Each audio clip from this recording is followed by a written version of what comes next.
Hello বন্ধুরা, অনেক সময় বাস্তু দেখতে গেলে মানুষের বাড়িতে বাস্তু ভিজিট করতে গেলে একটা জিনিস আমি খেয়াল করেছি।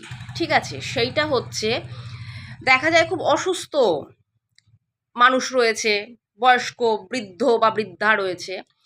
তো তার ঘরে সাধারণত দেখা যায় যে খাটের ওপরেই সে তার ওষুধগুলো রেখে দেয়। তো এটা কিন্তু উচিত না রাখা।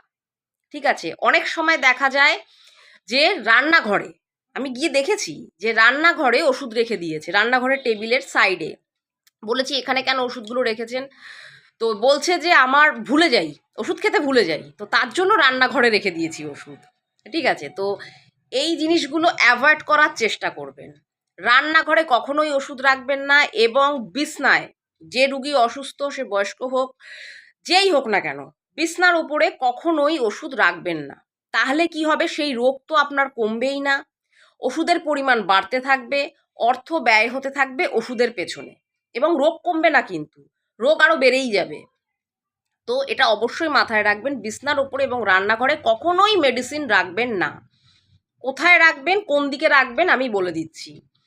ঈশান কোণ বাড়িতে, উত্তর পূর্ব কোণ, ঈশান কোণ, সেই জায়গাটাতে কোনো একটা ব্যবস্থা করবেন, কোনো একটা বক্স করুন, টেবিল রাখুন, কোনো একটা ব্যবস্থা করবেন, তার ওপরে মেডিসিনগুলো বক্সে বক্সে করে আপনি রেখে দিন। আস্তে আস্তে আপনি দেখতে পারবেন আপনার রোগ অনেক কমে যাবে। আপনি যত মেডিসিন খাচ্ছেন ওই মেডিসিনের পরিমাণও কমে যাবে, আপনি নিজেই রিয়েলাইজ করতে পারবেন। এটা আপনারা করুন, দেখবেন আপনারা নিজেরা বুঝতে পারবেন যেটা হয়েছে।